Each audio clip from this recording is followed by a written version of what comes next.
오늘 24장 9절까지 읽었는데 그 내용상 발람이 첫 번째 예언을 하고 그리고 거기에 대해서 이제 축복하는 내용, 그 예언이 그렇죠. 뭐 축복하고 그다음에 또 발락이 다른 곳으로 이끌어가고 그걸 세 번이나 하고 뭐 금요일 날 또 말씀을 드리겠지만 네 번까지 이어지는데 그 세 번에 대한 예언까지가 9절까지 멈춰서 그래서 9절까지 읽었는데 오늘 말씀에서 보듯이 이 발락의 기대와 다르게 발람은 이스라엘을 축복을 하죠. 그래서 이스라엘이 안 보이는데 뭐 끝만 보면은 저주할까 해서 장소를 옮기고 또 이게 아예 안 보이면 어떨까 해서 광야 보이는데 가서 했는데도 불구하고 더 큰 축복을 해서 발람이 이렇게 노하는 왜 이렇게 축복하지도 말고 나중에는 저주하지도 말라 뭐 이런 식으로 이야기하지 않습니까? 오늘 이 말씀을 보면은 제가 조금 전에도 말씀드렸던 것처럼 이스라엘을 저주하려는 이 발락의 의도가 벗어나니까 장소를 어떻게 해요? 두 번씩이나 옮긴단 말이에요. 왜 옮겼겠습니까? 뭐 다른 거 아닐 거예요. 혹시 장소를 옮기면 또 이스라엘이 보이지 않으면 그러니까 저주할 수 있지 않을까? 이스라엘이 보이니까 그런 거 아닐까? 뭐 이런 생각이 있었다는 거죠. 그러니까 한편으로 이 발락의 마음 가운데에는 그런 마음이 있었다는 거예요. 장소에 따라서 하나님의 뜻이 바뀔 수도 있지 않을까. 정말 웃기는 생각이에요. 우리가 볼 때는 그렇지 않습니까? 뭐 장소에 따른다고 뭐가 바뀌겠어? 그런데 그 당시에 종교관 내지 신앙가는 그럴 수 있었다는 거예요. 나중에 이 블레셋과의 싸움에서도 지금 뭐 여기 민수기지만 사무엘상이나 그때 말씀을 보면은 그런 얘기를 분명히 하거든요. 이스라엘의 신은 산의 신이다. 산에만 있는 신이에요. 그래서 산에서 싸우면 진다. 우리가 들로 나가서 싸우면 평야에서 나가 싸우면은 이길 수 있다. 뭐 이런 얘기들이 나오거든요. 그때 신앙간이었다는 거예요. 그러나 우리가 알다시피요, 하나님은 뭐 상황이나 장소나 관계없이 한번 정하신 생각과 뜻이 변하지 않으시는 분이라는 거죠. 장소가 바뀌었다고, 상황이 바뀌었다고 바꾸지 않는다는 거예요. 이 발락의 모습을 통해서요, 우리의 삶에 관계된 그 원리를 생각해 볼 수 있다는 거죠. 하나님께서 장소나 상황에 관계없이 항상 동일한 뜻을 갖고 계시다면 우리를 향한 우리 성도들을 향한 하나님의 뜻도 장소나 상황에 관계없이 항상 뭐하다는 거예요? 동일하다는 거잖아요. 좀 더 뭐 구체적으로 이야기한다면은 우리가 성도가 교회에 있을 때나 아니면 집에 있을 때나 학교나 아니면 뭐 직장에 있을 때에도 우리를 향한 하나님의 뜻은 하나님의 생각은 변함이 없이 동일하다는 거죠. 뭐 예를 들어서 이거 아니겠습니까? 하나님께서는 우리 하나님의 백성이 우리 거룩한 무리 성도가 하나님의 말씀을 따라서 항상 거룩하게 살기를 원하시잖아요. 근데 이게 교회에만 국한된 거겠습니까? 아니죠. 우리가 가정에 있을 때나 아니면 직장에 있을 때나 또 어떤 모임에 있을 때나 어떤 만남에 있을 때나 장소가 바뀐다고 시간이 바뀐다고 상황이 바뀐다고 변하지 않으신다는 거죠. 근데 문제는 뭐예요? 교회 안에 있을 때는 하나님의 뜻에 따라서 거룩한 것 같은데 교회 밖에 나가면 장소가 바뀌었다고 여긴 하나님의 뜻이 없는가 봐. 똑같은 모습이라는 거예요. 말로는 안 하지만 표현은 안 하지만 오늘 말씀 가운데 나와 있는 이 발락의 생각과 똑같은 거 아니겠느냐는 거예요. 표현만 안 했을 뿐이지. 오늘 이 발락의 모습을 통해서 우리가요 어디에 있든지 동일하게 하나님의 뜻대로 살아갈 수 있는 그런 귀한 삶을 살아가게 되길 주님의 이름으로 축복합니다. 예, 어떻게 보면요 이게 되지 않으니까 우리가 세상을 걱정하고 우리가 세상을 염려해야 되는데 도리어 세상이 우리를 걱정하고 도리어 세상이 우리를 염려하는 시대가 온지도 모르겠어요. 교회 안에서만 하나님의 뜻이 있는 것이 아니라 세상 가운데에서도 우리가 사는 그 현장 가운데에서도 하나님의 뜻이 동일하다는 것을 우리가 기억하며 사시게 되길 축복합니다. 그리고 또 하나 깨달아야 될 게 뭐냐면요.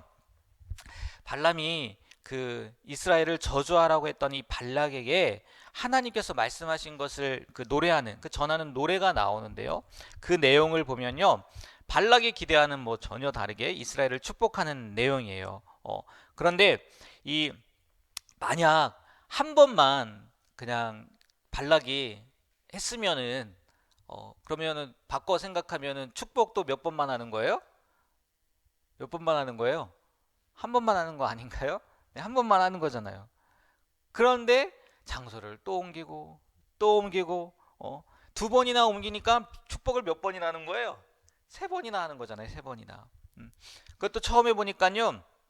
오늘 첫 번째 그 이야기할 때는요. 모압의 모든 고관들이 함께 있었어요. 물론 발락의 상황을 이해한다고 하면요. 평안히 잘 살고 있었단 말이에요. 근데 갑자기 이스라엘이라는 듣도 보도 못한 뭐 듣보잡이라고 하지 않습니까? 듣도 보도 못한 민족이 근처로 오게 되고 그리고 가까이 있던 아모리 족속을 쳐서 이기고 바산왕 옥도 쳐서 이기고 아니 뭐 이기는 것뿐입니까? 멸망시켰다고 이야기를 하잖아요. 이제는 누구 차례예요? 자기 차례가 되니까 그런 두려움 때문에 어쩔 수 없이 택한 방법이다라고 생각할 수도 있겠지만 정말 그랬다면 이 방법이 아니라 좋은 방법을 택할 수도 있었잖아요. 좋은 방법을. 나중에 그 여호수아 말씀에 보면은 여호수아서에 가면 기브온 민족이 나오지 않습니까? 그들도 그 가나안 족속이었단 말이에요. 근데 어떤 걸 택합니까? 화친하는 걸 택하잖아요. 심지어 속여서라도 이스라엘 백성들이 강하다는 걸 알고 화친을 택하잖아요. 근데 이 모압 왕 이 발락은 그러지 않았단 말이에요. 저주하는 방법을 택했다는 거죠. 우리의 삶이요. 이 발락의 모습을 담지 않게 되길 축복합니다. 네. 왜요? 발람처럼요. 자신의 이익을 위해서 물론 이해할 수 있어요. 그 상황을. 하지만 자신의 이익을 위해서 남을 뭐 하려고 한 거예요? 저주하려고 한 거잖아요. 저주하려고. 그러니까 남을 해롭게 하려고 했다는 거예요. 하나님께서는요. 모든 사람이요. 서로 화평하길 원하시는 줄 믿습니다. 예전에도 말씀드렸던 것 같은데 축복하는 삶을 살아야 되는 거예요. 우리가. 그렇지 않습니까? 저주하는 게 맞겠어요? 축복하는 게 맞겠어요? 네, 우리가요 이 발락처럼 자기의 이익을 위해서 남을 저주하고 해코지하기를 해롭게 하기를 원하는 삶을 살기보다 오히려 더 축복하는 힘들게 할수록 어렵게 할수록 더 축복할 수 있는 그런 귀한 삶을 살아가게 되길 부탁드립니다. 네, 그냥 이게 습관이 되면 좋을 것 같아요. 습관이 내가 힘들 때마다 아니면 나를 어렵게 할 때마다 오히려 하나님 축복해 주세요. 하나님 오히려 복을 주세요. 이렇게 기도할 수 있는 이 저주가 아니라 그러면 뭐 나중에도 뭐 다음 주 금요일에도 아니 다음 주가 아니죠. 이번 주 금요일 날도 말씀드리겠지만 이게 하나님이요 우리를 향한 하나님의 뜻이란 말이에요. 아까 조금 전에도 이야기했던 것처럼 하나님이요 장소가 바뀐다고 해서 상황이 바뀐다고 해서 그런 하나님의 뜻이 바뀌지 않는다는 거죠. 늘 축복할 수 있는 삶이 되었으면 좋겠습니다. 그리고 마지막으로요. 우리 24장 읽었잖아요. 24장 1절 2절 말씀에 보면요. 이렇게 기록되어 있어요. 다 같이 한번 1절 2절 읽어볼까요? 발람이 자기가 이스라엘을 축복하는 것을 전과 같이 점수를 쓰지 아니하고 그의 낯을 광야로 향하여 눈을 들어 이스라엘이 그 지파대로 천막 친 것을 보는데 그때 하나님의 영이 그 위에 임하신지라. 아멘. 이제야 발람은 하나님의 마음을 알았다라는 표현처럼 보이기는 해요.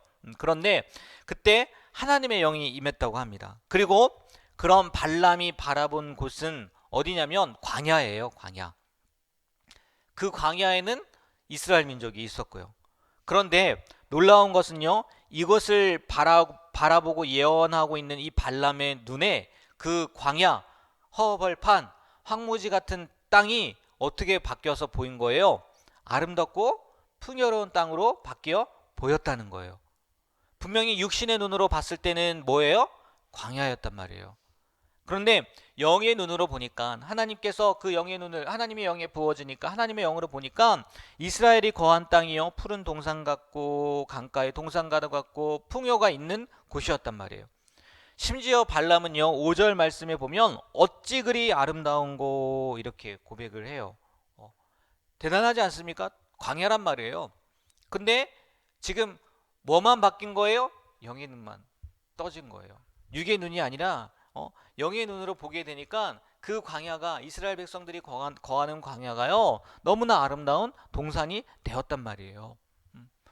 이 말씀처럼요 우리도요 이런 영적인 눈이 떠지게 되길 축복합니다.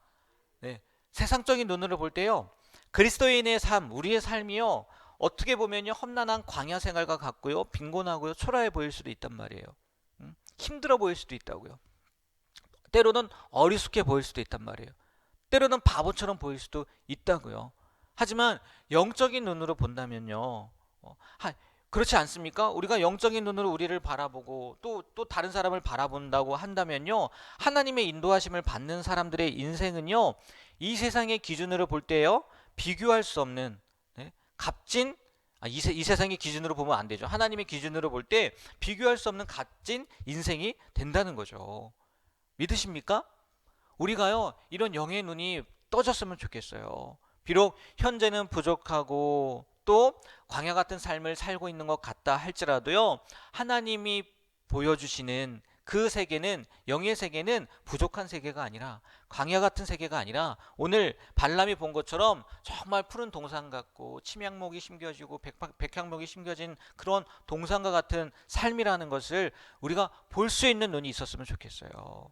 내 자신을 바라보면서 그저 육적인 눈, 네? 세상적인 눈으로 바라볼 때, 야, 나는 왜 이렇게밖에 살 수 없는 건가? 왜 나는 나의 삶은 이렇게밖에 안 되는 건가가 아니라 하나님이 보여주시는, 오늘 발람이 보았던 것처럼 하나님이 보여주시는 눈으로요, 우리를 또 우리 그리스도인들을 바라보게 되는 그런 귀한 삶이 있게 되길 주님의 이름으로 축복합니다. 네, 기도하겠습니다. 하나님, 오늘 이 발람과 발락의 대화를 통해서 하나님이 어떤 분이신지, 그리고 또 우리를 향한 하나님의 뜻은 무엇인지, 더 나아가서는 우리의 영의 눈이 떠져서 정말 봐야 될 것을 볼 수 있는, 세상 사람들이 보지 못하는 것을 볼 수 있는 그 영안이 떠지기를 하나님 소망합니다. 그리하여서 하나님, 정말 하나님께서 우리에게 주신 것들, 또 우리와 함께 하시는 것이 얼마나 소중하고 얼마나 귀하고 얼마나 아름다운 것인지 우리가 인식하며 또 우리의 눈으로도 보고 살아갈 수 있는 그런 귀한 삶이 되게 하여 주시옵소서. 오늘 하루도 주님께 주신 귀한 하루를 살아가게 되는데 하나님의 기쁨이 되는, 또 우리도 기뻐할 수 있는 평안을 누리는 하루가 되게 하여 주시옵소서. 이 시간 범사에 감사하며 하나님 앞에 귀한 예물 드립니다. 하나님, 예물 드린 손길 가운데 은혜와 복을 더하여 주시고, 특별히 기도하는 기도의 제목 가운데 신실하게 선하게 응답하시는